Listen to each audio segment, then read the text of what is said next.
नमः श्री महात्रिपुरसुन्दर्यै नमः अभिषेकं समाप्तिं करोमि।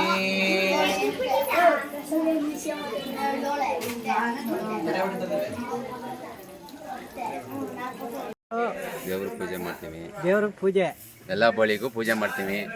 ಸಾಯಂಕಾಲ 9 ಗಂಟೆಗೆ ಬಾಳೆ ಕಂಬ ತಂದು ಕಂಬ ಹಾಕ್ತೀವಿ ನಮ್ಮ ಬಜೀತಿ ಅಂತೆ.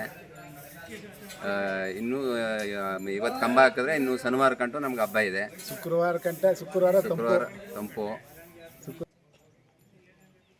ಹೇಳಿ ಹೇಳಿ. ಈಗ ಶುಕ್ರವಾರ ದಿವಸ ತಂಪು ಮಾಡಿಸಿ 8-8:30 ಬೆಳಗಾನು ಪೂಜೆ, ವಿಶೇಷ ಪೂಜೆ ಇದೆ. ಶನಿವಾರ ಬೆಳಗ್ಗೆ 1-2 ಗಂಟೆಯಿಂದ ಸಾಯಂಕಾಲವರೆಗೆ ಮಧ್ಯಾಹ್ನ ಪೂಜೆ ಹಗಲ್ಮಾರಿ ಹಬ್ಬ ಇದೆ.